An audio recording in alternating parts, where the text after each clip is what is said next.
Ciao a tutti gamer e benvenuti in questo nuovissimo video. Io sono Sciubecca e oggi siamo qui nel mio mondo di Minecraft. Oggi, come potete vedere, se avete visto lo scorso video, siamo nel mondo in cui ho costruito il parco divertimenti. Se non l'avete visto, andatelo a vedere dopo aver finito di vedere questo video. Oggi, come promesso, vi farò vedere come ho costruito i vari giochi del parco divertimenti. Ma prima di tutto vi faccio vedere un nuovo gioco che ho costruito, che è il Forza 4. Per chi non lo sapesse, il Forza 4 si gioca mettendo delle pedine, diciamo dei gettoni solitamente, in questa sorta di griglia.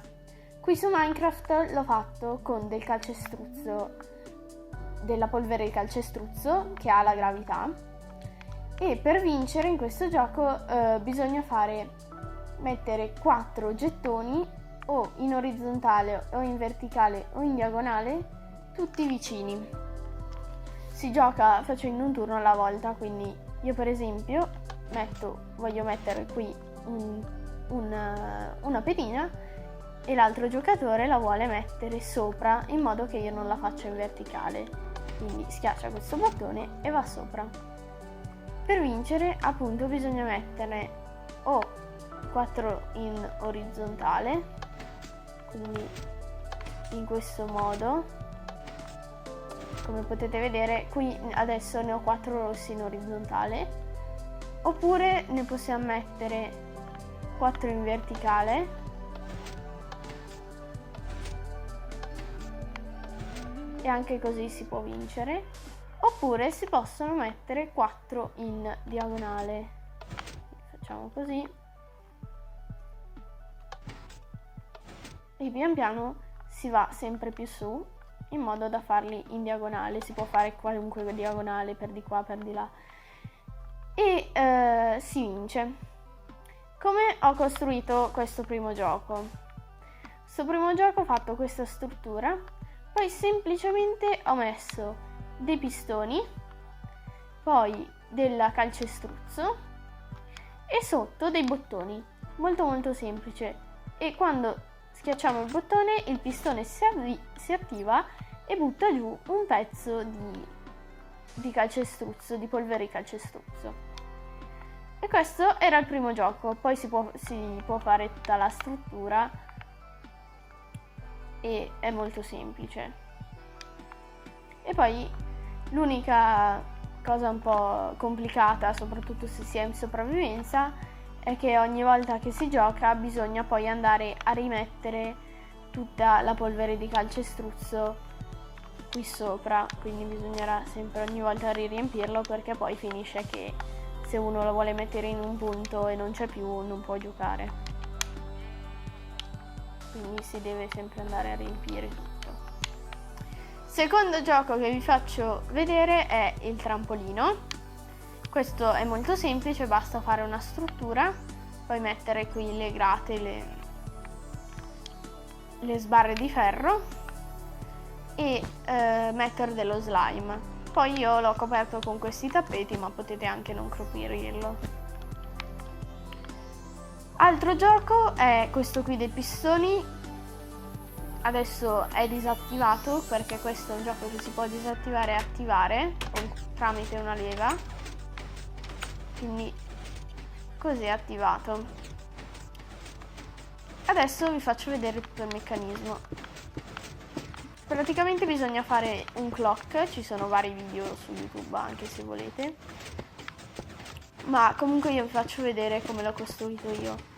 Tenete conto che io sono da Bedrock, da Java dovrebbe funzionare uguale, però non ne sono sicura. Ho messo prima di tutto una leva e poi ho collegato tutto con la redstone.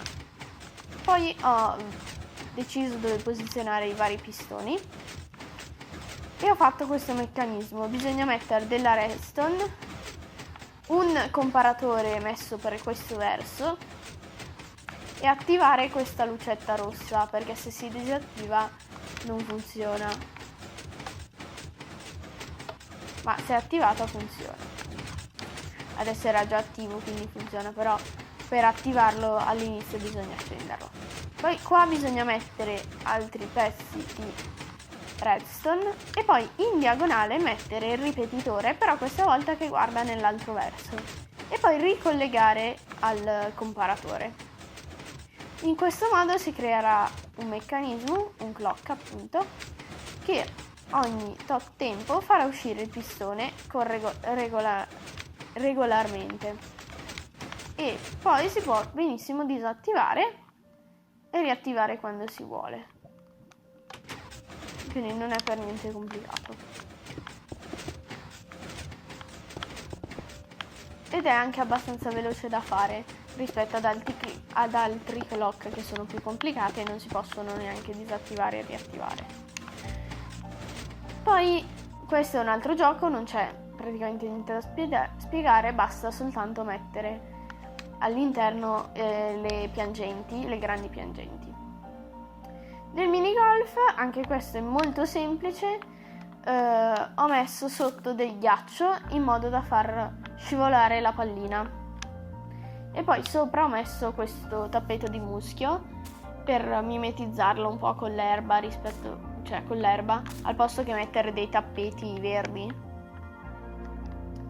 Poi qui c'è l'arena degli Strider, l'arena di lava, e anche questo è molto semplice, basta mettere della lava e non è per niente complicato. Questo è un altro meccanismo più complicato, è il tirassegno, che adesso vi farò vedere come ho costruito.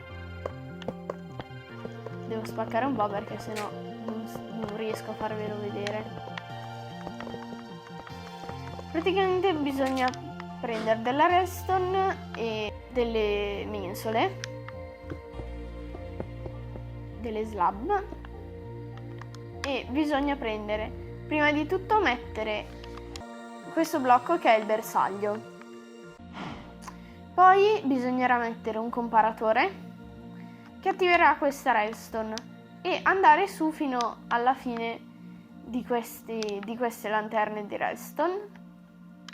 Alla fine mettere 2 blocchi in diagonale di vetro e metterci sopra della redstone per mettere il distributore, che poi sparerà dei razzi quando si arriverà alla fine, quindi quando si farà il punteggio massimo sparerà dei razzi. Potete anche farlo senza razzi, ma con i razzi è più carino e si capisce meglio quando uno ha vinto. Mi raccomando, usate il vetro perché sennò non si riesce a collegare il tutto. Un po' lunghetto da fare perché bisogna mettere tutte le slab, però per il resto è molto semplice da fare. Niente, quindi questi erano i giochi. Anzi, mi ero dimenticato un'altra cosa del minigolf, anche qui ho messo sotto un distributore e sopra ci ho messo una pedana d'oro, perché in modo che quando la pallina finiva dentro anche qua sparava dei razzetti. Mi raccomando, usate la pedana d'oro perché con altre pedane non funziona così bene. Se non avete visto lo scorso video, andatelo a vedere perché proviamo tutti i giochi e capite meglio come funzionano. Siamo vicinissimi ai 200 iscritti, ringrazio tutti e se non siete ancora iscritti, mi raccomando, iscrivetevi. Per questo video è tutto e noi ci vediamo in un prossimo video. Ciao!